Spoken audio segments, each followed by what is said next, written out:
Ahí está. Buenos días, hermanos. ¿Cómo están? Muy bien. Qué lindo que hayan hecho el esfuerzo de venir, pero vamos a orar por los que no están presentes, ¿eh? Porque hay esposos que trabajan, hay mujeres que trabajan, pero también son siervos de Dios y que tenemos el poder de la oración para enviar palabra donde ellos están. Señor, te damos gracias por todos los que no han venido, esposos que trabajan, mujeres que trabajan, jóvenes que también trabajan, Señor. Enviamos palabra allí donde están y recordamos las palabras, Padre, lo que enseña la Sagrada Escritura, que cuando tú diste mandato a Moisés de que tenía que traer 70 varones frente al tabernáculo, porque tú tomarías del espíritu de él y lo repartiría sobre ellos. Habían dos que no pudieron venir porque estaban en el campo, pero allí en medio del campo la impartición les llegó, Padre, y comenzaron a profetizar. Tanto que llegó la noticia a Moisés, Señor. Para tu espíritu no hay límites, para tu espíritu no hay distancia, para tu espíritu no hay tiempo. Así que bendice a todos aquellos que son parte de esta congregación y de las congregaciones representadas. Gracias, Jesús. Amén. Muy bien. No hablé igual contigo para ver si había un pizarrón o algo, porque por ahí a veces, bueno, no importa, igual lo vamos a estar mencionando con mayor cuidado. Como esto es un congreso más bien diría de carácter familiar, que podemos darnos el lujo de que no hay... Hola, Mabel, permítame un momentito. Hola, Isaac. Hola, ¿cómo están los chicos? Bendiciones riquísimas del Señor, ¿eh? Ya nos vamos a abrazar en el recreo. Conozco a Mabel y Isaac hace bastante tiempo. Creo que la primera o la segunda vez que vine, ¿no? La primera vez que vine, que fui recibida en tu casa por el recorrido. Fuimos muy excelentemente bien atendidos por ellos, con la pastora Blanca Saucedo, y nos llevaron a comer, que no me olvido hasta hoy, te digo, porque soy una fanática de la comida española, que me llevaron a comer una paella, ni me acuerdo el nombre del restaurante, a la Escala, junto al Mediterráneo, ¿no? Qué rica esa paella. De todas las paellas, mira que ya he recorrido varias ciudades, la que se lleva los honores es la paella de Barcelona. Espectacular, muy rica. Vamos a ver si podemos comernos una antes de irnos, ¿eh? Muy bien, retomemos entonces el tema. Y el pastor ha tenido un sentir. Y siempre me gusta preguntar el sentir de la mirada pastoral porque es el padre de familia que está con la gente todo el tiempo y sabe lo que la gente y la tierra necesita. Y él me decía, me gustaría en este Congreso Sin Límites que vos puedas hablar un poco de intercesión, que puedas hablar un poco de lo que es profético y que puedas hablar un poco de lo que es reino. Aleluya, porque es un tremendo desafío, porque en realidad cada uno es un tema muy extenso en la palabra de Dios por sí mismo.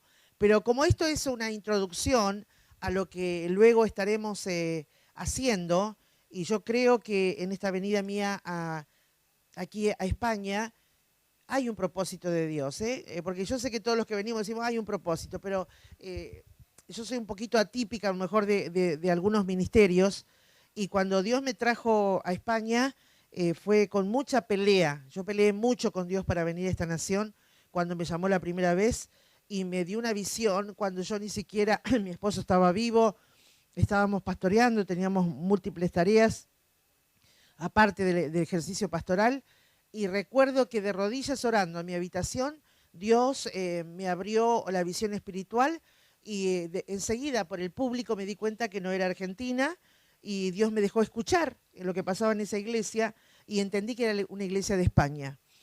Y luego Dios me da una visión y yo me veo parada en el púlpito ministrando la palabra de Dios y de pronto una mujer levanta la mano y sale de entre la fila y dice, ¿puedo decir algo? Y yo le digo, sí, puedes decirlo. Y me dijo, bendita la madre que te parió, ¿no? Y yo dije, epa, porque allá en Argentina, viste, decir que te parió no es precisamente un piropo, es un insulto, ¿no? Y yo dije, epa, ¿qué es esto que estoy viendo? Y Dios me dijo, vendrán días en que pisarás esa tierra.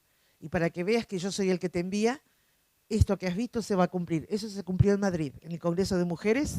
Una hermana que se llamaba María, una española, mientras estaba dando la palabra, levantó la mano y dijo, ¿puedo decir algo? Sí, cómo no. Y la vi y dije, es la mujer de la visión. Por supuesto que no se lo dije. Y ella dijo, bendita la madre que te parió. Así que Ya sonreí porque ya sabía que era un piropo y no un insulto. ¿Sí? Así que eso fue muy bueno. Hermanos, yo creo que Dios está en el asunto, no solamente por la visión y la palabra que me dio hace tantos años, sino también por el hecho de que cuando vine, vi que España no estaba preparada en el tiempo. Hace más de 8 años que yo vine a esta tierra por primera vez y vine varias veces. No estaba preparada en el tiempo para recibir la dimensión profética, la iglesia para recibir. La iglesia local, que es la gente que nació en esta tierra, pero también los latinos que habían venido. Tampoco vi, viste, cuando vos decís esto puede ser un bebé prematuro, y cuando un bebé prematuro, viste que hay mucho riesgo. Entonces decidí cerrar mi agenda y no acepté más ninguna invitación. O sea, me invitaron, pero siempre estuve diciendo que no. Hasta este año, donde Dios me dijo, ya es tiempo. Y quiero decirle, como dije allí en Burgos o en Madrid, no me acuerdo dónde, que estoy aquí no porque no tenía nada que hacer en mi país, porque hay mucha tarea con el ministerio a nivel nacional, sino porque Dios usó a la pastora Noemí Sebasco, Castro Sebasco, que usted la conoce, y ella fue la que Dios usó para recordarme que Dios tiene algo con esta tierra. Amén. Y yo creo, y lo declaro y lo confieso, porque es muy importante confesar lo que se cree. Sabemos lo que dice la palabra de Dios, que con el corazón se cree, pero con la boca se confiesa. Entonces, confesar lo que el Espíritu de Dios pone en tu corazón es muy importante, y confieso que comienza un ciclo nuevo en España, donde el tiempo que no se estuvo preparado para recibir la dimensión profética, la iglesia, esa dimensión, vienen días en que esta tierra se abrirá como una tierra seca para beber con ansia todo lo del Espíritu que Dios está para derramar. Amén. Ay, che, parece que me voy, ¿eh? Vamos a tomar un cafecito porque me parece que soy la única que se lo cree. Lo creemos.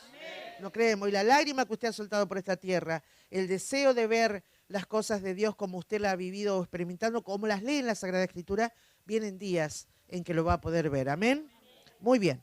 Entonces vamos a comenzar con este desafío que me ha planteado el pastor, y le agradezco a Dios porque lo usó para desafiarme, porque por lo general uno quiere desarrollar un solo tema, ¿no?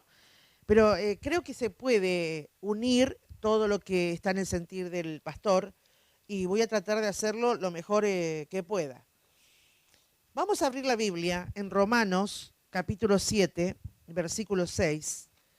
Y de allí vamos a extractar, sin ver el contexto, solamente vamos a puntualizar este versículo, que por supuesto que no es independiente de todo lo que dice el capítulo 7, pero sí es interesante la reflexión que hace el apóstol Pablo, y yo quisiera trazarme en esa verdad doctrinal. Romanos capítulo 7, versículo 6 dice, pero ahora estamos libres de la ley. Diga usted eso, por favor. Esther, Mirta, Walo, ¿sabés que ahora estamos libres de la ley? Menos mal, porque si no yo creo que todos ya hubiéramos muerto apedreados por algo, ¿eh? Gracias a Dios que está en vigencia muchas cosas de la ley. Pero ahora estamos libres de la ley por haber muerto para aquella en que estábamos sujetos. De modo que sirvamos bajo el régimen nuevo del Espíritu, con mayúscula, del Espíritu de Dios, y no bajo el régimen viejo de la letra. Dije la primera noche aquí, lo recordarán los que escucharon el mensaje o la reflexión que traje, de que para mí el conflicto de los siglos, a través de la historia de la raza humana, no es tanto con el Padre, la deidad creadora, ni con el Hijo, la deidad salvadora, sino con el Espíritu. La deidad, desde mi punto de vista, más maravillosa y activa, porque sin el Espíritu notamos que la Trinidad no hubiese logrado un montón de cosas.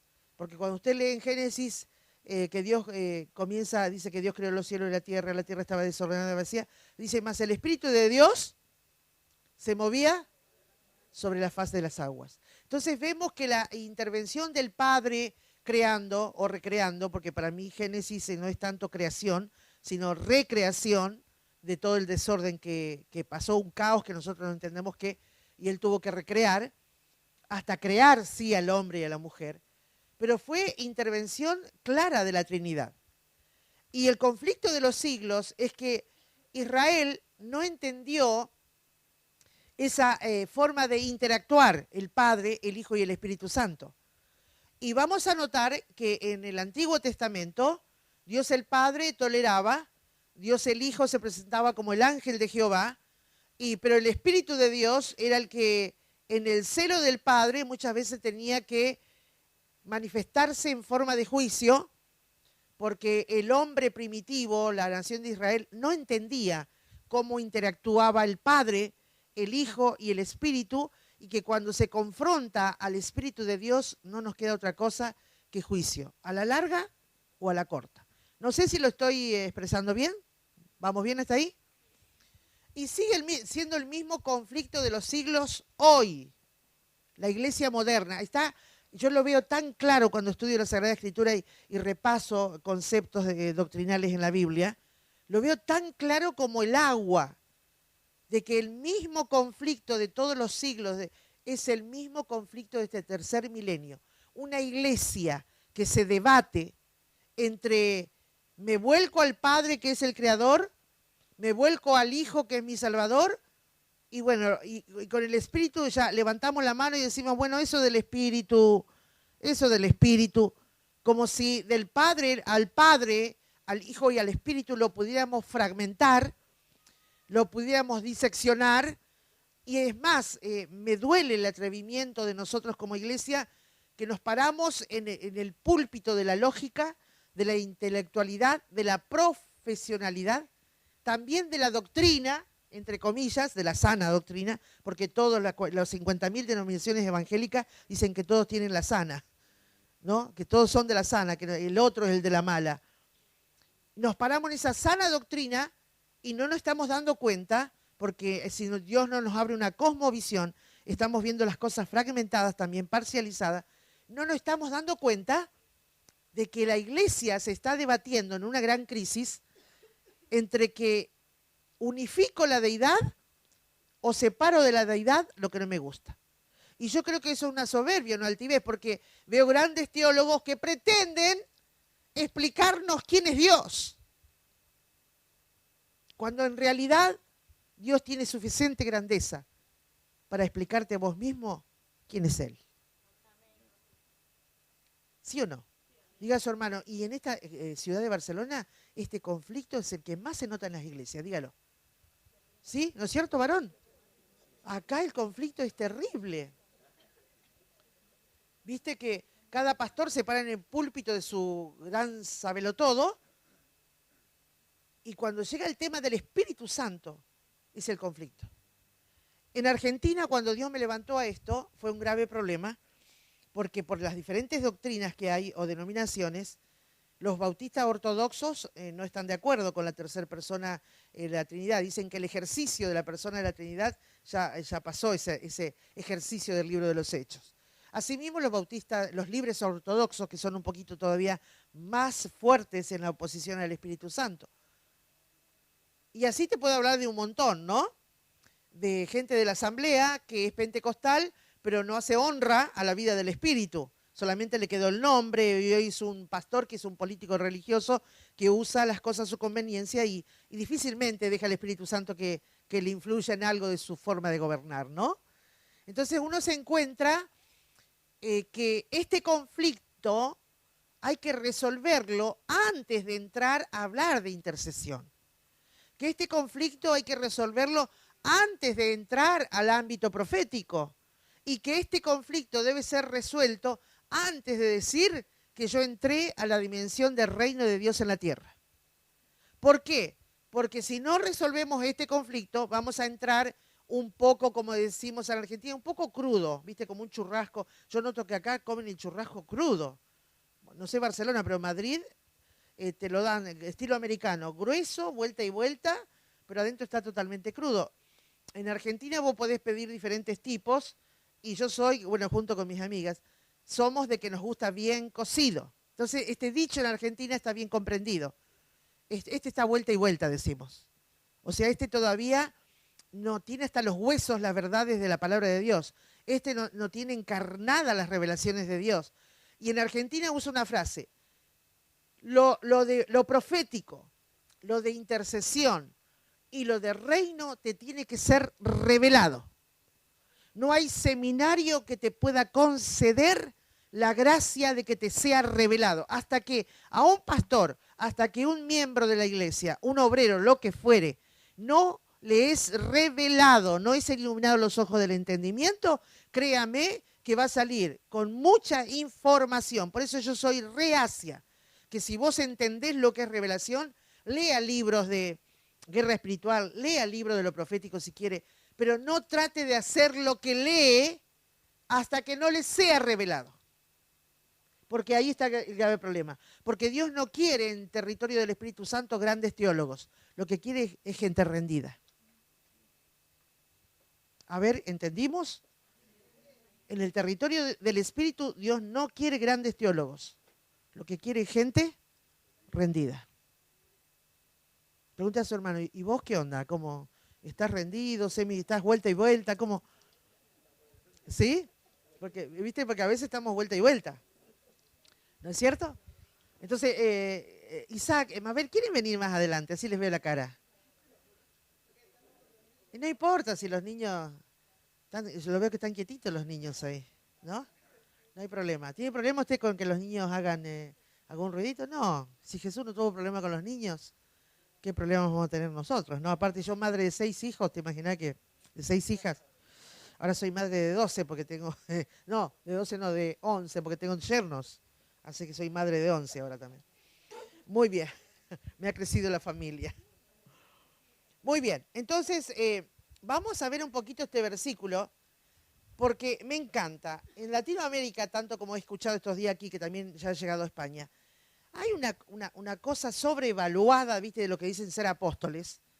Sobrevalúan tanto al apóstol, al profeta, que por ahí, ¿viste? A mí me da como, no sé cómo se dice acá, pero náuseas. ¿Viste? Como que, digo, paren un poco, está bien, Dios levantó ministro, pero no es para que le ganamos rindiendo, ¿viste? Así la pleitesía o abanicándolo como se hace en el mundo árabe, ¿no? En realidad, Dios levanta ministerio para ayudar a la iglesia, punto. Punto. Y el que es usado por Dios tiene que dar muchas gracias, porque es una gran oportunidad y privilegio que no merecemos, así que punto. Pero en ese sobreevaluar las cosas, en ese sobreevaluar estos ministerios que están para ayudar a la iglesia, a veces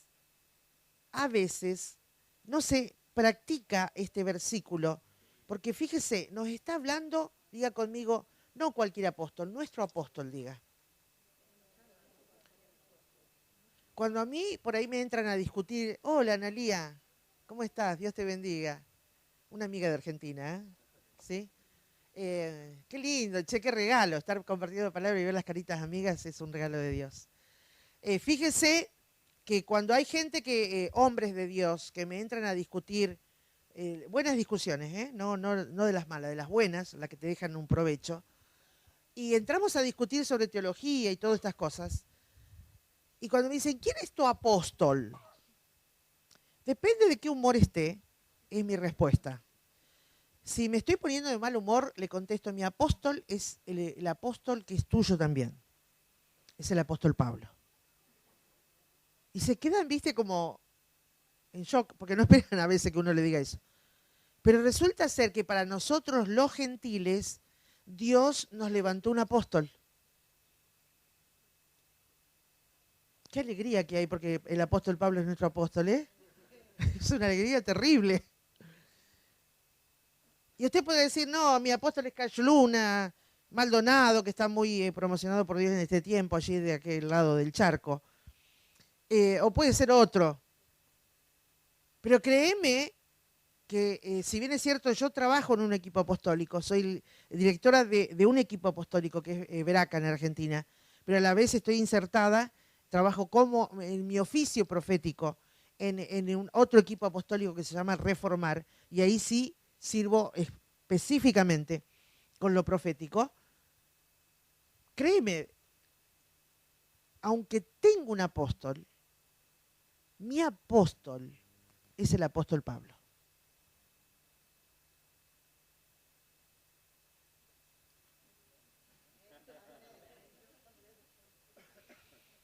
Ay, está, ¿viste lo que dijo Mabel? Yo también entonces, dice, como que le cayó la ficha, ¿viste? ¿Cómo sería caer la ficha acá? Una frase que sea similar.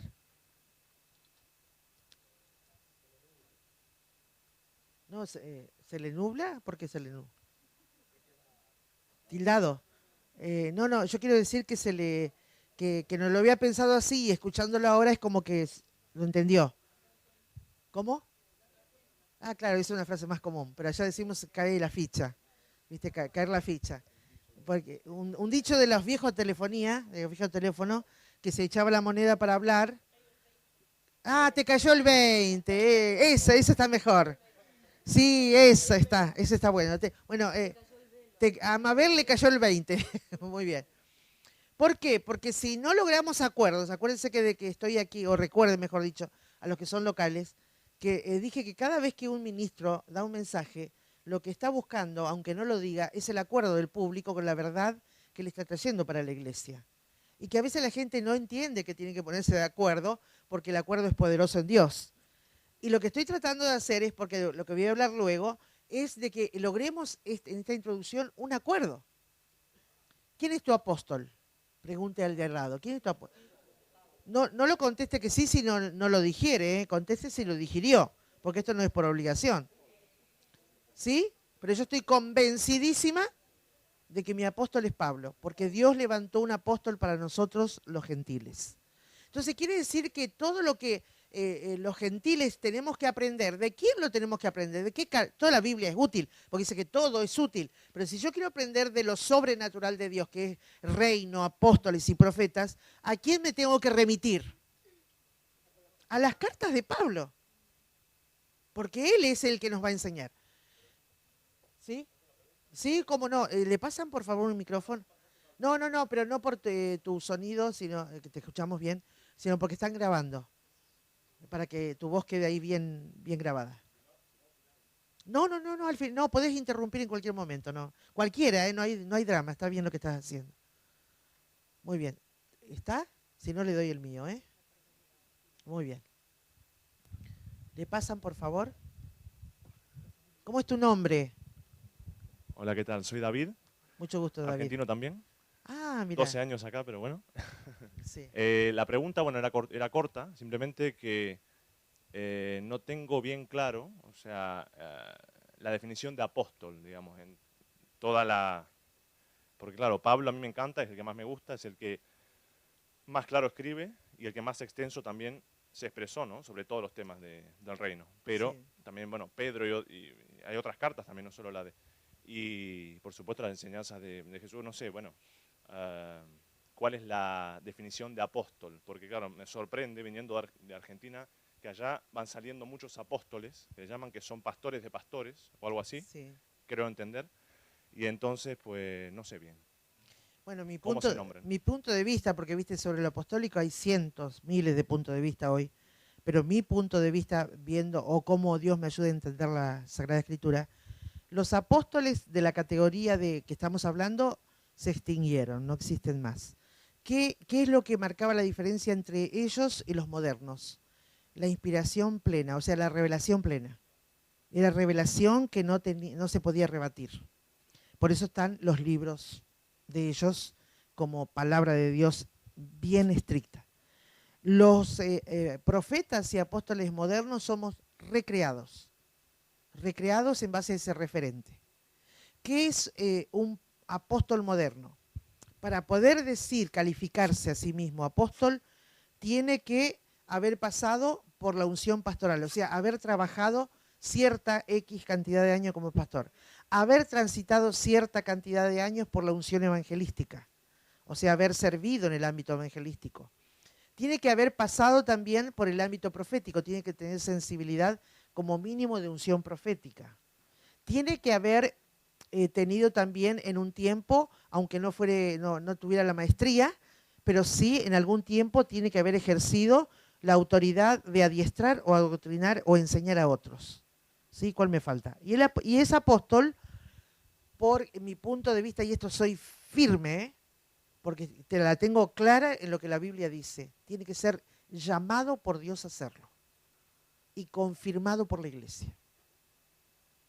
Vos sabés que en Argentina, sobre todo en Buenos Aires, hay muchos autonombrados y que nunca los confirmó la iglesia. Y ese es el desastre. Porque toman el libro el libro de... Es más, me tocó corregir a un apóstol, que se decía apóstol en Buenos Aires, me invita, voy al congreso, una iglesia muy grande, muy pujante, y de pronto Dios me muestra que él no recibió nunca el llamado, pero que le gustaba lo apostólico, se había informado leyendo el libro del apostólico y le gustó, digamos, la onda y se metió en eso, y que la letra que tenía tampoco era de él, es que más Dios me reveló de qué libros y de qué autores bajó. Entonces hablé con él y le dije, vos estás bajando información de fulano, de mengano, de sutano, porque tuve una visión, como vos te metés en la computadora, imprimís y luego armás una carpeta con la letra de estos hermanos y estás poniendo la foto de tu esposa, el apóstol fulano y la profeta mengano, y eso se llama deshonestidad, eso es un plagio, está comprobado por la ley que eso está mal y en lo espiritual está peor. Y el varón, ¿sabes qué me dijo? Me dijo, sí, todo lo que Dios te mostró es verdad, pero esto es un buen negocio. Y mientras dure lo voy a hacer. Y ese hermano tiene más o menos en su congregación, su membresía son unas 2.500 personas. Esa es la realidad. Bueno, mirá por dónde nos fuimos con tu pregunta. No sé si te quedaste satisfecho o no. ¿Sí? Muy bien. ¿Hasta ahí vamos bien? ¿No surgió nada más? Si no, pueden hacerlo. Entonces, básicamente nos tenemos que poner de acuerdo para iniciar esto que me ha pedido el pastor, en quién es nuestro apóstol. Y le estoy diciendo que bíblicamente, o sea, teológicamente, Dios levantó un apóstol para los gentiles. Y así Pablo se presentó a la iglesia siempre. Yo, Pablo, ¿no? Apóstol, y que su territorio, porque eso también es un detalle, no por ser apóstol te podés comer el mundo, sino que Dios a los apóstoles recreados de hoy les revela un mensaje y les delega un territorio de autoridad espiritual, un territorio. Eso no significa que pueda ir donde quiere, porque Dios le pone límites de unción que tenemos que respetar. ¿Amén? Muy bien. Amén. Muy bien. Entonces, volvamos al tema que estábamos hablando. El apóstol Pablo es el que nos está diciendo acá clarito que, pero ahora estamos libres de la ley, ¿no? Por haber muerto para aquella en que estábamos sujetos. Ahí está el gran problema para entrar a la vida del Espíritu. Cada denominación, sobre todo la asamblea, si usted me dice, hermana Verónica, riesgo de mi cabeza, no hay problema, sé que se graba, puede llevar a los directivos de la asamblea acá, no me hago problema. Me juego la cabeza por lo que digo. Aún los de la asamblea practican más el legalismo que la libertad en Cristo. ¿Por qué? Porque cada denominación tiene su postura doctrinal y su costumbre litúrgica y trata de ser fiel a todo, como en un club, ¿viste? Social, trata de ser fiel, de guardar los reglamentos que ellos mismos establecen en base a lo que ellos entienden de la Sagrada Escritura. Pero recuerde, lo vuelvo a repetir, somos 50.000 denominaciones evangélicas. Así que creo que el pensamiento evangélico está lamentablemente bastante disperso. Y cada uno defiende su sana doctrina. Ahora, a mí no me lo van a contar y acá voy a decir la autoridad justa que Dios me ha dado. Cuando yo llego del sistema mundano a los 20 años y me convertí en una forma un poco atípica, porque leyendo la Biblia en mi casa, porque estaba molesta con que tenía, en el colegio secundario tenía amigas mormonas, testigos de Jehová, evangélicas y católicas. ¿Qué hacía cada uno de ellos que era fiel a su fe? Claro, yo que no iba a ninguna de esas iglesias, era, viste, parecía que era un hueso que los perros querían, cada uno quería su pedazo. Entonces cada uno me quería tironear, cada una me quería llevar a su fe. Llegó el momento que yo me harté tanto de ese asunto que en mi casa la Biblia se guardaba como una reliquia familiar. Teníamos un cofre, papá es carpintero ebanista, ya está jubilado, pero en ese tiempo él practicaba el oficio, y él guardó la Biblia bajo llave, y estaba sobre una mesita muy bonita, y todos sabíamos que estaba en esa caja, la Biblia. Pero papá nos había enseñado y nos dijo, la Biblia es un libro sagrado y no todo el mundo lo puede leer, porque algunos por leer ese libro quedaron locos. Eso es lo que a mí se me enseñó. Y cuando me pasó esto, dije, papá, por favor, yo necesito saber lo que dice ese libro, porque mis amigas me hablan de esto, de lo otro, y yo de ese libro no sé nada. Y para discutir hay que saber, y yo no puedo abrir la boca porque no sé. Entonces mi papá me dijo, ¿ves? ¿Tenés una buena intención? Te voy a dar la Biblia. En una semana leí el Pentateuco, porque mi abuela, que ya era evangélica, y que yo la consideraba una ignorante por ser evangélica, ¿sabe qué? Ella me dijo, hija, lee del Nuevo Testamento, o sea, la mitad del libro para mí, de la mitad del libro, y yo decía, qué ignorante la abuela, ¿cómo va a leer un libro desde la mitad para allá? Sino que es de la mitad para acá. Entonces, un poco contradiciendo lo que mi abuela me dijo, me senté a leer, en ese tiempo yo trabajaba, estudiaba, entonces me senté a leer el Pentateuco. No me diga que es fácil de comprender. No entendía ni jota, pero no me rendía, yo leía, porque parece historia, leía.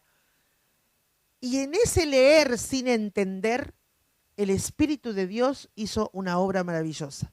Me dio convicción de pecado, de justicia y de juicio. Me arrepentí, busqué un salmo, busqué el Salmo 51 y esa fue mi oración de conversión a Jesucristo. Y no solo eso, sino que me consagré el mismo día. Dije, y no solamente acepto que sos mi Señor y mi Salvador. A veces yo digo, ¿quién me enseñó? Si no fuera por el Espíritu, ¿no? Y dije, y te voy a servir todos los días de mi vida hasta que me muera. ¿Sabe cómo se llama eso? Consagración al servicio. Y me levanté y dije, bueno, me levanté y yo sentí una cosa tremenda que no puedo, hay palabras para que lo explique. Dije, yo ahora tengo que alimentar mi fe. ¿Quién me dijo a mí que yo tenía que alimentar mi fe? Obra del Espíritu de Dios. Y dije, yo tengo que alimentar mi fe. Yo no me puedo quedar así ahora. ¿Dónde puedo ir? Claro, tenía los mormones, tenía los testigos de Jehová, tenía la iglesia católica, tenía los evangélicos. Y yo dije primero, a los evangélicos no, porque son un desastre. Era mi convicción de los evangélicos, son un desastre. A la católica me parece que no me iban a dar. Y me puse a pensar dónde iba a ir. Y de pronto dije, bueno, pero la iglesia de la abuela, a la abuela se la ve bien, media chiflada, pero se la ve bien. Voy a ir a la iglesia de la abuela. Y fui por propia voluntad a la iglesia. Entré a una iglesia que en aquel tiempo tenía más o menos unos 700 miembros, el pastor Carlos Naranjo, y pregunté por el pastor.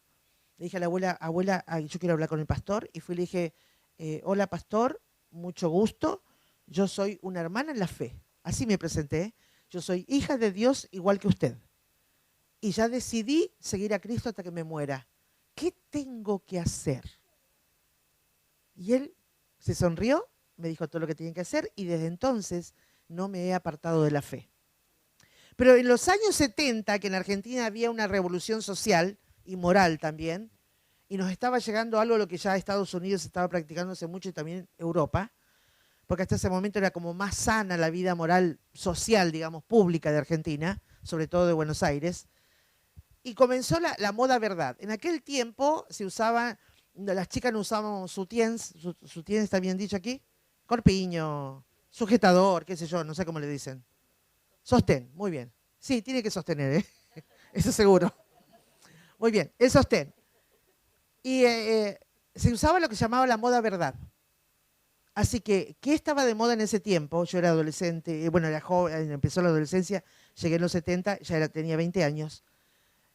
Era no usar el sostén y ponerte, acá le dicen camisetas, no remeras, camisetas bien ajustadas, y se usaba lo que era la maxifalda, que era una falda hasta el suelo con botas, aunque fuera verano, y la espalda totalmente descubierta. Se usaba mucho el rojo para lo labial y las uñas. Así que yo llegué así a la iglesia. Cuando miré mi atuendo y lo que tenía, dije, a ver, y se usaban los famosos pantalones Lee, ¿te acordás que venía? Bueno, vos sos más chiquito, pero los pantalones Lee, que eran la moda del pantalón Oxford, ancho abajo, y venían en color limón, rosa, que era todo un hito, porque muy aburrida era la moda hasta ese momento. Y yo tenía todo lo que era pantalón y remeras, camisetas ajustadas y etc. Y busqué lo mejorcito y digo, voy a ir con esta maxifalda. Entonces me coloqué la maxifalda, que era hasta el suelo, con las botas, toda la espalda descubierta, porque yo llegué, me convertí en febrero, allí hace calor en febrero, así que fui, hacía calor, me acomodé el cabello y me pinté las uñas, la tenía mucho más largas que ahora, porque ahora soy ama de casa y por ahí se me rompe, pero mucho más larga, bien pintadas de rojo vermellón, y los labios, y el maquillaje, aros, como veo, bueno, che, se me cayó un aro, ahora que hice así, no se me cayó el aro, bueno, aros, anillos, pulseras, y en esa iglesia grande tenían gente de protocolo en la puerta, y fue mi primer fin de semana en la iglesia, y estaba allí un anciano, vos te vas a acordar, Miguel Pichú, famoso, el anciano de la iglesia, un hijo de ruso. Y cuando él estaba con su traje, su corbata, y yo entro, le sonrío, y me dice, buenas noches, hermana. Y me dice, ¿es usted hermana? ¿No? Y yo le dije, sí, soy hermana en la fe. Y me dijo, entonces vístase como hermana. Entonces yo, viste, me sentí incómoda. Dije, lo que pasa es que soy nuevita, que es la primera vez que vengo. Dice, Jezabel, dice la Biblia, que se pintaba los ojos con antimonio. Y me empezó, viste, en vez de decirme bienvenida a la clase del Gran Rey, esta es tu familia de la fe, pasá adelante. Ya había escuchado que era mi primera vez. Somos grandes amigos con Miguel, porque somos grandes amigos. Pero en aquel entonces esa era su postura. Y la cuestión es que él como que gracias a Dios que me convertí. Porque te imaginas si yo no hubiese estado convertida con el carácter que tengo, media vuelta y otra cosa mariposa. Gracias a Dios que Dios se encargó de convertirme primero para entrar a la iglesia después. Y esa fue mi recepción.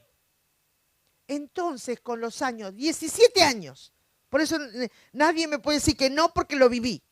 17 años de esfuerzo para hacerme a la manera de la asamblea. Me gradué en un seminario de la asamblea.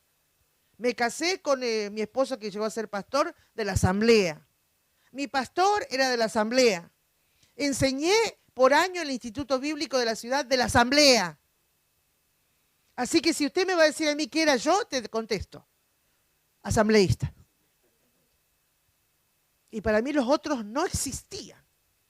La asamblea, la santísima asamblea de Dios. Y no me di cuenta hasta que en el despertar espiritual me invitaron a un congreso profético. Y quiero ser sincera en esto. Aunque yo estaba activada con el don de profecía, que eso fue en la década del 90, aunque Dios me daba visiones espirituales, aunque Dios me hizo vivir expresiones del Espíritu que yo jamás había vivido en mis 17 años de cristiana, aunque Dios me activó nuevos niveles de unción que yo desconocía como sierva de Dios, aunque Dios me dio una nueva revelación de la palabra, que ya no tenía que buscar libros, sino que leyendo Él me daba revelación. Por supuesto que soy una mujer que tiene una base doctrinal, y Él usaba esa base para revelarme la palabra. Un profeta mexicano que compartía conmigo en la década del 90, lo tomó el Señor. ¿Viste el carácter de los mexicanos? Fuertísimo. Y lo tomó Dios con toda esa impronta, y él estaba en el público, no estaba compartiendo la palabra. Él estaba en el público porque había escuchado de la fama profética que Dios me había hecho. Entonces él quiso, en uno de los recreditos que tuvo, ir a escuchar, y se sentó en el público. Y en un momento levanta la mano y digo, sí, varón.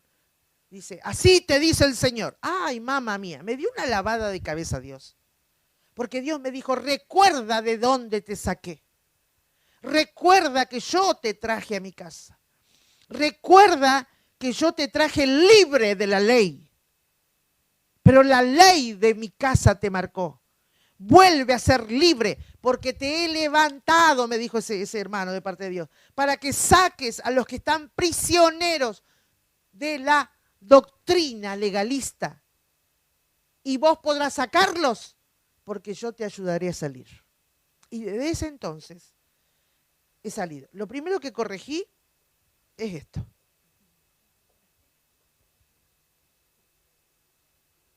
Porque en aquel tiempo, no ahora tanto, una aberración que una mujer comparta la Sagrada Escritura con pantalón. Segunda aberración, que tenga las uñas pintadas como para ir a un boliche, porque esta pintura es cuando hay luz negra. Es espectacular cómo te queda la uña. Lástima que acá no hay luz negra, ¿no? Se luciría un poco más. ¿Sí? Entonces, Dios me fue mostrando. ¿Y sabes cuál fue el grave problema? Y por eso quiero contarte para que vos lo apliques a tu vida personal. ¿Sabes cuál fue mi grave problema para entrar a lo que es reino, revelación de reino, dimensión del espíritu y dimensiones proféticas? ¿Sabes cuál fue mi grave problema? Que estaba tan enquistado en mí el ser mujer latina. Las latinas presentes me van a entender. ¿Qué es la mujer latina? A ver, ¿se valora en la cultura la mujer?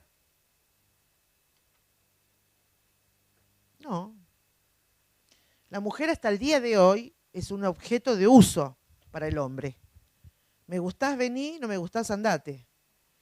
¿Cuántos países que están aquí representados le hacen hijos a las mujeres, le hacen 6, 7 hijos, después se van y la mujer tiene que hacerse cargo de toda la familia, quebrando la espalda, trabajando para sostener esos hijos? Esa cultura se trasladó a la iglesia de Jesucristo, que ahí, por eso es que tenemos que entrar a la dimensión de reino, porque hasta que no entre la iglesia evangélica a dimensión de reino, vamos a llevar la cultura de la tierra donde vivimos dentro de la iglesia. Y no estamos para llevar la cultura dentro de la iglesia, porque la iglesia es lo más sobrenatural de Dios que existe en la tierra. Y hay reglas específicas que Él estableció en su palabra. Hasta el sistema de culto lo tenemos bien definido, cómo Dios quiere que sea una iglesia de la gracia. El apóstol Pablo nos dice cómo deben ser los cultos de una iglesia evangélica, si usted quiere poner evangélico, de la gracia. Amén. Entonces, el tema es el siguiente. Lo primero que hace Dios cuando me comienza a revelar reino, y le quiero anunciar algo que para que usted tal vez me conozca un poquito. En Argentina fue la primer mujer y hombre, podemos decir, porque ningún hombre lo hizo, que abrió una escuela de profetas. Fui la que rompió un hito histórico, es histórico en Argentina. A nadie se le ocurrió que era necesaria una escuela de profetas. Y yo lo abrí y hasta el día de hoy, te digo, hace más de 20 años, sigue siendo una necesidad. Y este año estoy trabajando con 23 escuelas en Argentina. Pero todos los años, trabajo con 23 escuelas de diferentes provincias, 24. Ya tengo la agenda borrador de este año. Para el año que viene, los que están esperando que se gradúen, para estar en la fila esperando para que vayan a sus provincias a abrir la escuela de profetas.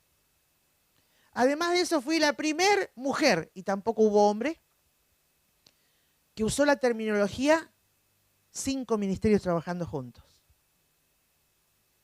Fui la primera que profetizó a alguien, eres apóstol. Por poco me cortan la cabeza, porque no se escuchaba en Buenos Aires esa terminología en los años 92, 93, 94, no se escuchaba. ¿Se entiende?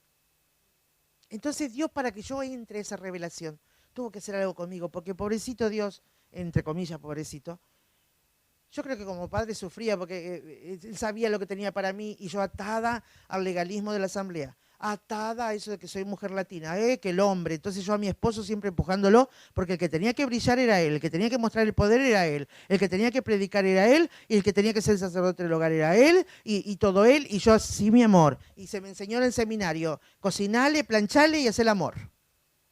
Y era lo que hacía. Le cocinaba, le planchaba y le hacía el amor.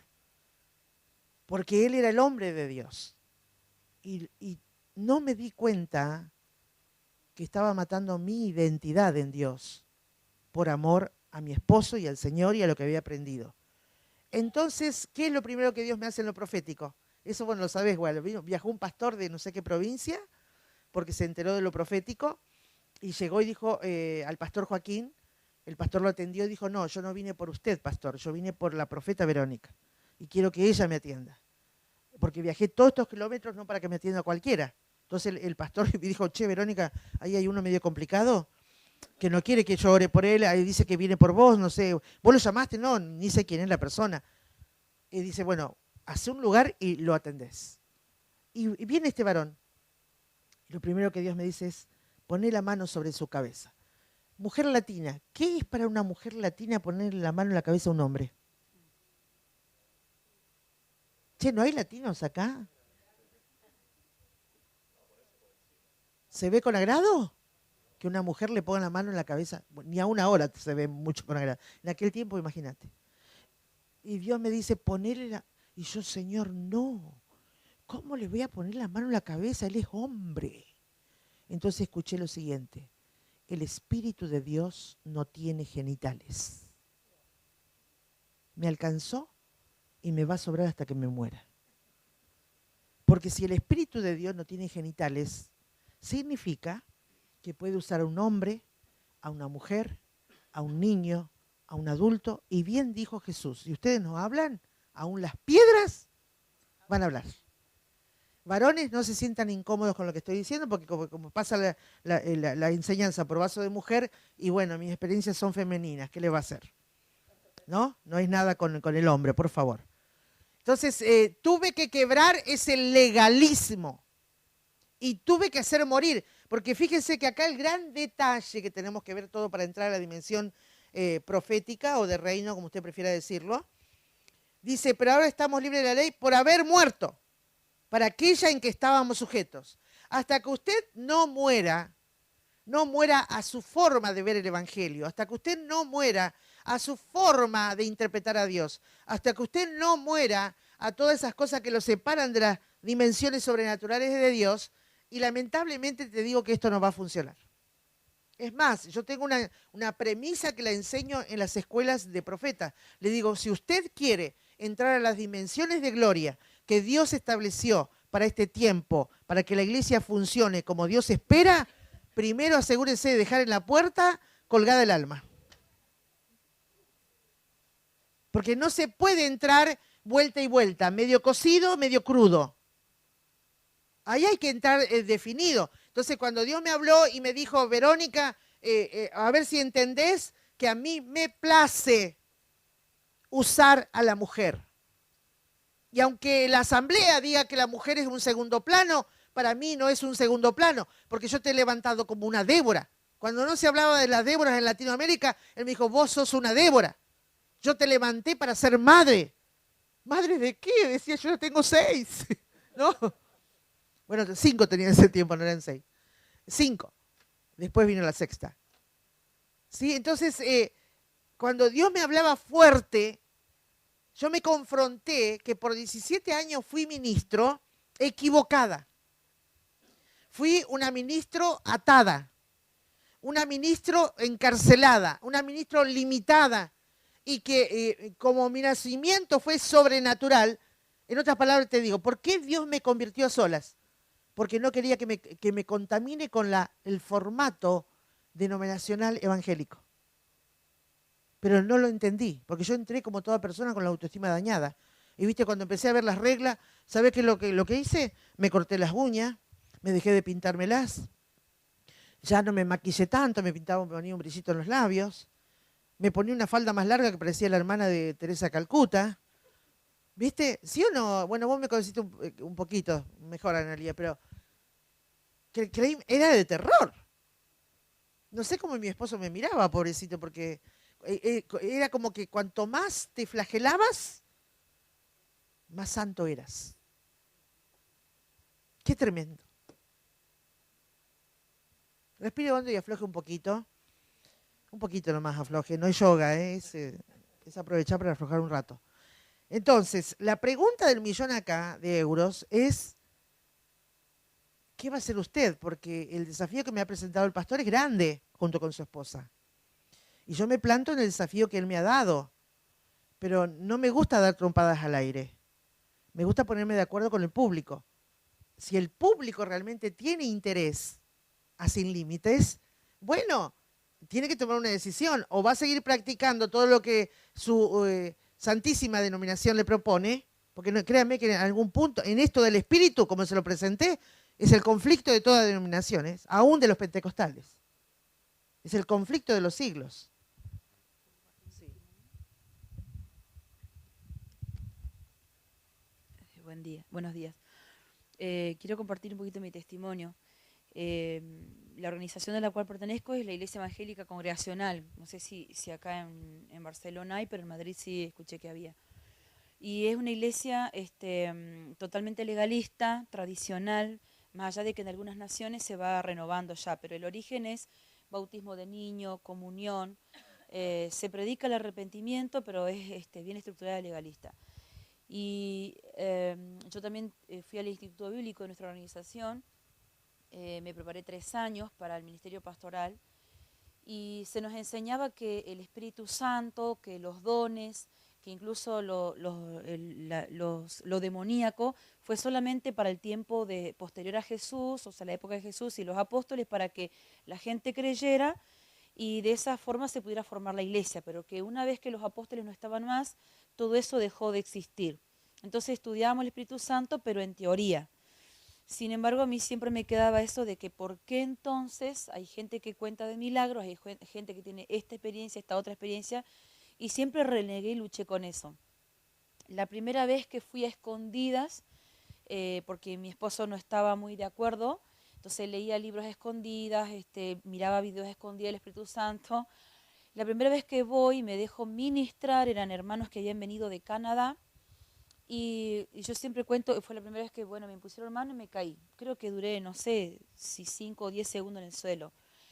Yo cuento que nunca vi ni angelitos tocando el arpa, ni chispita de color, ni nada por el estilo, pero yo recuerdo que cuando me levanté, yo escuché tan claro eso que, porque a pesar de tener el título de mi organización, yo el certificado lo dejé tirado en un depósito en mi casa. Al punto que un hermano, cuando un día viene a arreglar cosas de la casa, encuentra ese diploma y me lo trae. Y Dios me dijo, el mismo espíritu que está en tu esposo está en vos, el mismo llamado que está en tu esposo está en vos, y no te olvides que antes de que te enamores de él, yo ya te llamé. Y entonces ahí eso quedó resonando. Yo vuelvo a mi casa, era un domingo, mi esposo vuelve de una de las actividades, y a la semana, a finalizar la semana, ese recién me pregunta cómo me había ido en esa administración, porque se había enterado, ¿no? Yo le había informado, no le pedí permiso, le dije, te informo que voy a ir y me voy a dejar ministrar. Y entonces a la semana, él recién me pregunta cómo me fue, yo le dije, ¿por qué no me preguntaste antes? Y me dice, porque cuando yo vi cómo volviste, tuve miedo de preguntarte. Yo dije, ¿por qué miedo? Porque no sé qué tenías, pero estabas tan convencida. Pero lo más importante es lo que viví esa semana anterior, orando yo y buscando en el Señor qué hacer por todo lo que sentía. Ya venía de un proceso de 3 años que yo venía orando, ayunando, peleando, que me sentía loca, porque yo pensaba que yo me estaba quedando loca porque miraba a mis hermanos, los demás pastores, y no vivían lo mismo que yo vivía. Y me acuerdo que ese día Dios me dijo, tenés que renunciar a la doctrina de hombres que te han metido. Y yo me costó porque me sentía que estaba cometiendo el pecado más aberrante, renunciar a la doctrina de mi organización. Mi director y los profesores de seminario me enseñaban, nunca dejen en los púlpitos congregacionales subir a un pastor bautista o pentecostal, porque es mala palabra. Porque ellos les ponen las manos y los empujan. Y cuando ellos vienen, ustedes van a ver que la gente empieza a hacer cosas. Ellos dicen que se manifiestan, pero ellos lo provocan para hacer show y llamar la atención. Y eso de hablar en lengua caída, todo eso es del diablo. Entonces nos metían, imagínate, 3 años de eso, pero yo después me encontré que no era la realidad, que en la palabra me enseñaba otra cosa. Entonces renunciar a todo eso. Pero recién cuando yo renuncié a la doctrina del hombre, es que yo sentí eso, que algo se destapó en mí, que pude entender, pude comprender, y recién allí, a pesar de haber luchado 3 años, pude entrar de lleno en lo que era lo del Espíritu Santo de Dios. Actualmente la hermana, ellos ya, sí, está bien, está bien. Está bien que lo haga. Amén. Amén. Ellos ya, han pasado por toda una camada de escuela de profetas, que es una locura que los congregacionales tengan escuela de profetas. Ya tienen actualmente su grupo bien estable de intercesores proféticos activados y son muy eficaces. Y ahora están trabajando por la otra parte del proyecto, que es trabajar para que se active la compañía de profetas. Y sobre eso estamos trabajando. Es muy lindo lo que está sucediendo con ellos, ¿no? A nivel denominación también, porque están afectando también su denominación. Ahora, volvamos a esto y tomamos lo que ella dijo, renunciar. Hay un párrafo en Hebreos capítulo 11, 12, 11 en particular, no voy a citar el versículo, donde dice que Moisés rehusó llamarse hijo, ¿sí?, de Faraón, o hijo de la hija de Faraón. Y fíjese, nosotros en lugar de Moisés, yo sé lo que hubiéramos hecho. Si tuviéramos una conversación argentina en particular, que el argentino, viste que somos bastante ambiciosos. ¿Cuál hubiese sido nuestra conversación? Y viste, Walo, y viste, yo tengo que usar mis conexiones. Yo no puedo renunciar a la posición que tengo.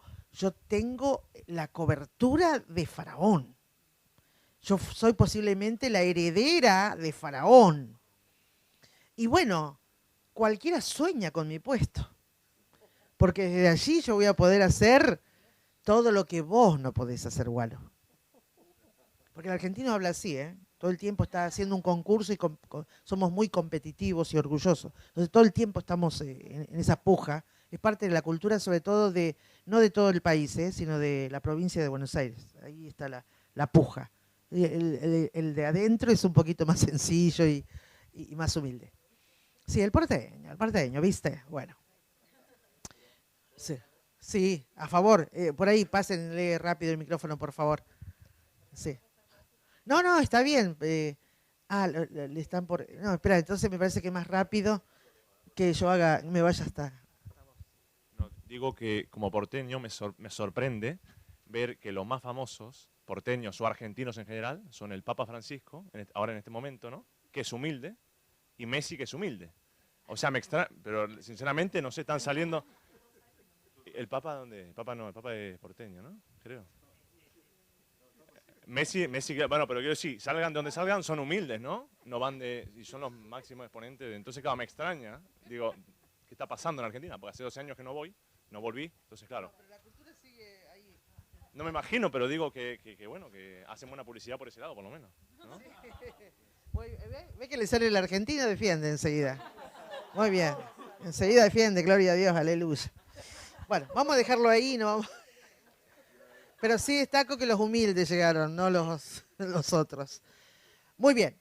Entonces, si estamos entendiendo que Moisés tuvo que rehusar, o sea, tuvo que renunciar, semejante posición apostólica, semejante honra, porque yo creo, aunque no nos revela toda la conversación de Dios con Moisés, sino Dios creo que extracta en la Sagrada Escritura lo que quiere que sepamos, y que hay muchas cosas que no están aquí porque a Dios no le interesa que lo sepamos.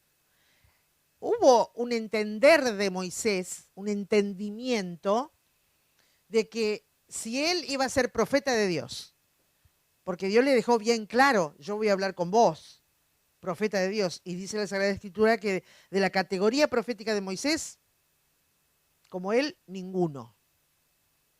Así que fíjese lo que él entendió, que se le abría una dimensión de gloria profética. Él entendió que se le abría la dimensión donde podía escuchar la voz de Dios casi cara a cara, podemos decir. Pero él entendió que en esa dimensión todo su título honorífico no podía entrar. Por eso dice que él rehusó. Es mi interpretación, que él rehusó. Ahora, hasta que nosotros no renunciemos a lo que tu denominación, porque voy a dar mi opinión y también me juego la cabeza en esto. Hubo un rey en Israel llamado Jeroboam, que Dios tomó a un profeta para que parta un manto nuevo y le deje 10 porciones. Y así le aseguró Dios de que iba a ser el rey más poderoso porque tenía 10 tribus a su favor y solamente Dios se dejaba un remanente que venía de David. Este hombre ya tenía poder, pero ¿viste que dice un refrán, el que más tiene más quiere? Entonces, claro, ¿dónde estaba el templo de Jerusalén? En el remanente que Dios se dejó, en el sur. ¿Y qué? Dice que en un momento reflexionando este hombre, que se ve que no tenía un pelo de sonso, dijo, no, porque ahora cuando la gente tenga que cumplir con la ley mosaica y tenga que ir allá al templo a presentar las ofrendas y todo eso, posiblemente el pueblo se me quede por ahí. Entonces, aunque Dios lo puso en el lugar, porque nadie va a dudar que él llegó a ser rey, porque Dios lo puso allí, él dice que levantó un altar falso y sacerdotes falsos, o sea, sacerdotes no llamados ni por el orden de la ley mosaica. Y eso enojó muchísimo a Dios. Mi postura personal es que si el presidente de las organizaciones no se le abre las dimensiones de reino y de gloria en este tiempo, es un político religioso que va a defender a raja machete lo que le conviene a la denominación, así lo que le convenga a la denominación arruine los intereses del reino de Dios que él tiene en la tierra. Lo tengo, pero sumamente convencido y sumamente confirmado en el andar por la tierra. Porque claro, es un espíritu político religioso. Es un espíritu político religioso. ¿Me permitís que cuente un testimonio personal de tu esposo? El pastor Carlos Schulz me había pedido en la escuela y ya íbamos por el tercer módulo que se llama Guerra de Diseños o Guerra Espiritual Estratégica. Y estaba hablando precisamente de los espíritus que se mueven hoy dentro de la iglesia evangélica y cómo se recrea esa conducta de la antigüedad en la iglesia moderna. Y estaba hablando precisamente de Jeroboam. Lo que yo no había discernido era que Carlos Schulz estaba bajo un espíritu político religioso. Y lo que menos pensé que se iba a manifestar ese espíritu político religioso. ¿Por qué? Porque Carlos Schulz no es cualquier persona en su organización. Él es parte de la Comisión Nacional hace muchísimos años y por 4 años, 5, no sé, ha sido hasta ahora. No, se lo recambió porque no puede seguir y tiene que esperar para volver a ingresar. Es presidente del Consejo de Pastores en la ciudad de Paraná, Entre Ríos, donde ellos tienen la iglesia. Y de la provincia también. Ahora está insertado en la comisión porque la pastoral de Entre Ríos tiene lo que se llama Federación de Pastores Provinciales. Y él es parte de esa comisión. Claro, un hombre acostumbrado a trabajar por las cuestiones doctrinales. Y de pronto yo estoy enseñando, leyendo la Biblia y explicando, y comienzo a ver cómo se le demuda el rostro a Carlos. Y él le digo que es un hombre muy afable, muy simpático, muy cálido. Y lo comienzo a desconocer, pero yo sigo con la clase, pero le estoy viendo el rostro. Y más voy avanzando, desglosando lo que es el espíritu político y religioso hoy en día, que en un momento él se levantó como resorte, toda su gente lo vio, porque estaban sus líderes, sus obreros, sus pastores, más toda la gente de otras iglesias, se levantó y se fue al último banco, es grande el templo, se fue al último banco, a la silla, al que da la puerta ya, y de allí cruzó los brazos y me comenzó a mirar así. Y ahí vi un espíritu de mentira y engaño que le estaba diciendo en su cabeza, no escuches a esta mujer viene a dañar a la iglesia, ¿por qué te metiste en esto? Y comienzo a escuchar. Bueno, yo seguí. De pronto, él es un hombre con su esposa muy cariñoso, muy romántico, yo diría como se dice allá, muy pegote, como la miel y la mosca, ¿sí? Pegadito, ¿no? Y de pronto cuando Esther busca a su esposo, me dice, Verónica, no, se fue, me dejó, tomó el auto y plantó a su esposa, que no estaba acostumbrada a ella a ese trato. Entonces estábamos hospedadas ahí, al lado de la iglesia del templo, entonces la llamamos, y te acuerdas que te dijimos, te dije, mirá, vi salir un espíritu que acompañó a tu esposo a la casa. Cuando llegues, él va a estar oprimido por ese espíritu a nivel mental y vos vas a tener que liberarlo.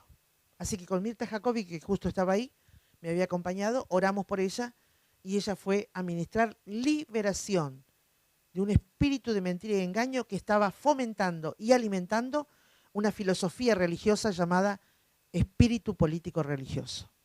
Respire hondo, afloje y diga entonces, flor de problemas tenemos acá en Barcelona.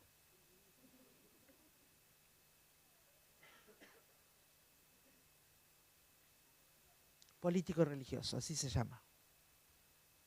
Pero en realidad su nombre es de las tropas de Satanás, los que son de mentira y engaño. Ahora, fíjese que cuando vine la primera vez, que también me tocó venir y pasar por Barcelona, y fui haciendo la recorrida, y no conozco mucho, pero sí conozco lo que es Burgos, el País Vasco, Barcelona, que he ido por cuestiones de iglesia, ¿no? Andalucía, Salamanca, y no me acuerdo si otra. Y más o menos estuve mirando un panorama revelado por Dios. ¿Sabe dónde está el problema más grande para la iglesia española? Aquí. Es aquí, acá está el bastión, porque ese nombre es el que escuché de la revelación de Dios. Está el bastión que se levanta contra el Espíritu de Dios.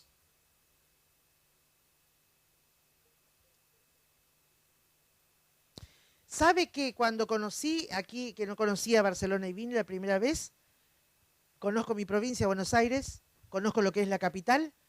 ¿Sí o no, muchachos, vos que sos de allá Argentina? Es un calco de la capital, el diseño de la ciudad. No, Barcelona. Hay barrios que son el calco de la estructura arquitectónica de aquí. Sí, por la... No. Yo no me refiero a la cantidad de gente. Por supuesto que Madrid se parece más por el cúmulo de gente. No, me estoy refiriendo a la arquitectura. Vos mirá, y hay barrios de la capital que son un calco. Es como que llevaron Barcelona a la capital. La estructura del edificio igual. Pero cuando yo estoy contemplando, te digo, me hace acordar a tal barrio de la capital y tal barrio de la capital. El Espíritu de Dios me hace así y veo que el mismo bastión que está en la capital, ¿sabe lo que hay en la capital federal? Los más cerebrales, los más lógicos, los más pensantes, los más fríos en su forma de interpretar la vida natural, viven en capital federal.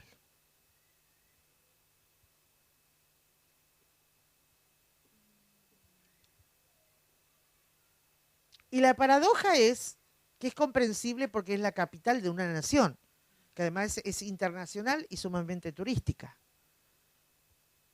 Barcelona no es la capital. Pero puede llegar a ser la capital de algo. A lo mejor desde el punto de vista geográfico y político no es capital, pero eso no quita que sea capital de algo, como cuando dijeron, ¿podrá salir algo bueno de ahí? ¿De dónde? ¿Qué dice la Biblia? De Galilea. ¿Podrá salir algo bueno de ahí? Y bueno, pero la palabra aún nos enseña que Dios tiene sus capitales para algo. Belén. Fue desde el punto de vista espiritual, usted sube al segundo cielo y le pregunta a las huestes de maldad de Satanás, che, ¿qué es Belén? ¿Sabes qué te voy a decir? Ciudad tremenda. Recibió a Dios. Y encima no lo pudimos reventar. Porque fue la ciudad de la protección para el nacimiento del Dios que se hace carne. Amén.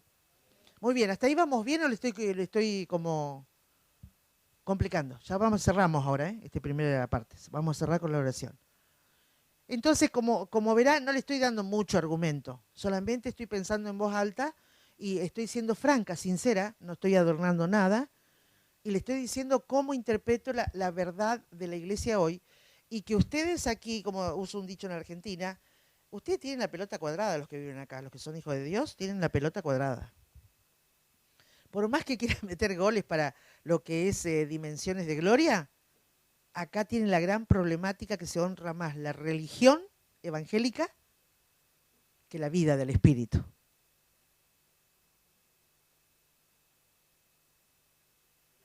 puede estar de acuerdo? ¿Cómo no?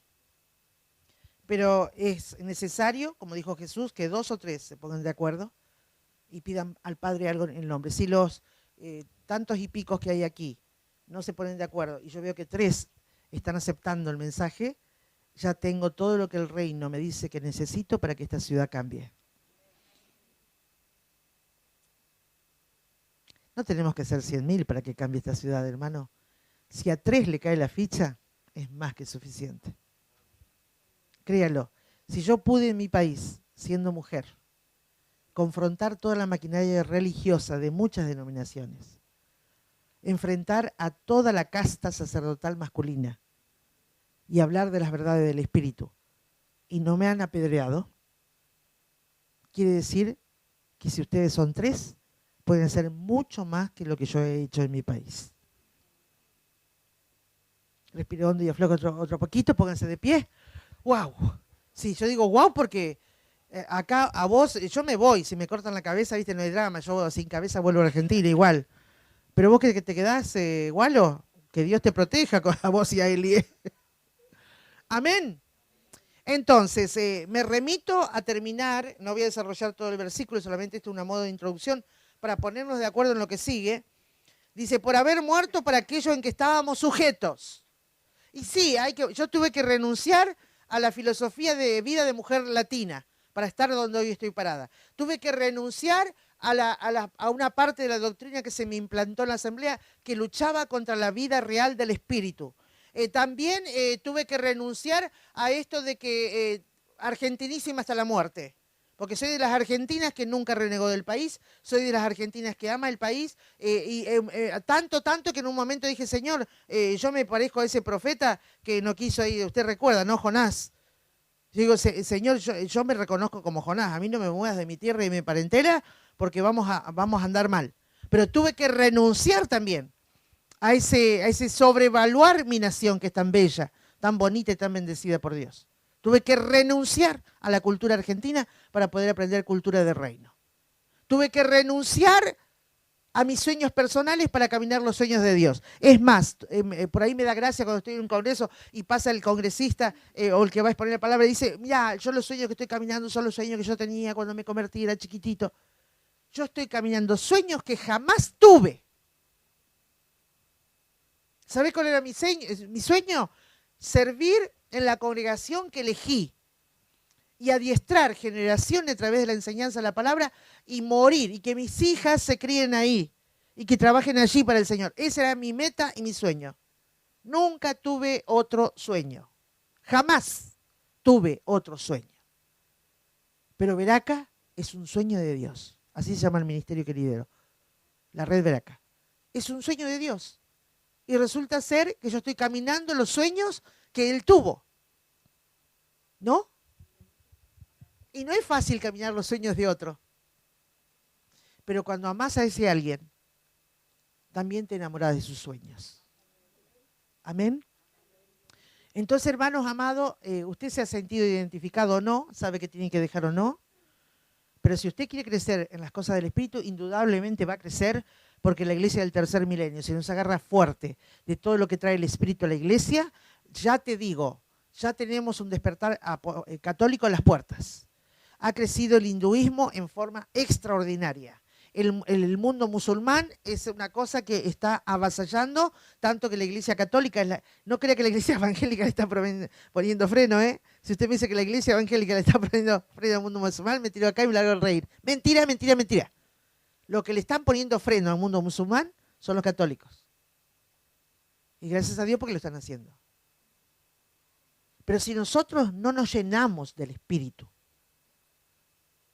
el mundo que se viene va a pasar por encima de tus hijos y de tus nietos. Pero si vos te llenás del Espíritu, vas a dejar un camino abierto para que tus hijos, tus nietos y tus bisnietos conozcan que Dios es Padre, Dios es Hijo, pero que también es Espíritu de Dios sobre la faz de la tierra. Y que no está para soplar como un vientito, sino que es una persona que nos guía a toda verdad. Amén. Entonces cierre sus ojos y comience a hacer su oración, porque cada uno sabrá que le ha tocado en parte. Cada uno sabrá si es legalista, porque nombré el legalismo denominacional, pero también hay legalistas que leen la Biblia y dicen, este es un adúltero, este no le den la plataforma, este no hagan esto, no hagan lo otro, bájenlo de ahí. Para un cachito, espera un poco. Dios es misericordioso. Y si a vos te da oportunidades, ¿por qué no se lo va a dar a otro? Dios es bueno, ¿te olvidás? Dios tolera, si no estaríamos todos consumidos por el fuego. Porque somos perfectos en Cristo y fuera de la presencia de Cristo nadie es perfecto. Oh, bendice Cristo. Que tu Espíritu Santo en esta mañana nos dé convicción de que hay un tiempo nuevo que ha comenzado para la iglesia sobre la faz de la tierra, pero que no será ni con ejército ni con fuerza, sino que será con tu Espíritu Santo, Padre. Porque en tiempos difíciles dijiste a tus hijos, no con espíritu, no con fuerza, ni con ejército, sino con mi espíritu. Y en este momento la iglesia evangélica insertada en el mundo entero no tiene la situación fácil. Hay muchos contratiempos, muchas dificultades que enfrentar cotidianamente, Padre. Pero si estamos llenos de tu Espíritu, podremos hacer historia, podremos sacudir sistemas, podremos, Padre, discipular naciones. Ayúdanos, Cristo bendito. Haga su oración con fuerza, hermano, que suba su voz, que alce su voz. Oh, sí, Cristo, sí, Cristo. Lo estamos creyendo, Padre. Oh, sí, Señor, ayúdanos, Padre. Aleluya, Señor, en el nombre de Jesús. En esta hora, Señor, rompe toda estructura religiosa, Señor, en la mente, Dios mío, en el corazón, Dios. Rompe, Señor amado. Oh, Dios, en el nombre de Jesús. Oh, Padre, aún toda doctrina, Señor, de hombres que pueda frenar, Señor, lo genuino de tu Espíritu en nuestra vida. En el nombre de Jesús, Señor amado. Se cae, Señor, toda barrera, todo velo, Señor. Y comenzamos a ver, Señor amado. Oh, Dios, como tú quieres que veamos, Señor. Limpia nuestros ojos con colirio, Señor. Oh, para ver, Señor amado, conforme a lo que tú quieres, Señor, que veamos. Renueva nuestra mente, Señor amado. Ensancha nuestros pensamientos, Señor. Ensancha la fe, Señor amado. Oh, Dios, para creer en lo sobrenatural, en esa cultura de reino, Señor. En esta hora, Señor, recibimos esa cultura de reino, Padre, en nuestra mente, Señor. En nuestro corazón, Señor amado. En nuestras entrañas, Señor, en el nombre de Jesús. Oh, Señor amado, gracias. Hermano, vamos a hacer algo que es muy práctico en el mundo espiritual.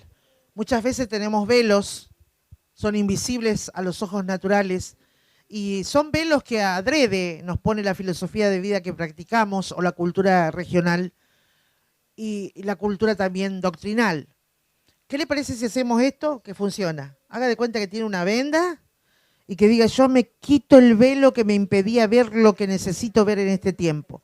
Señor, yo lo quito porque quiero que los ojos de mi entendimiento sean alumbrados por el poder de tu Espíritu y también por el poder de tu palabra escrita. Gracias, Jesús. Amén. Dios lo ha recibido, créalo, porque Dios es bueno. Amén.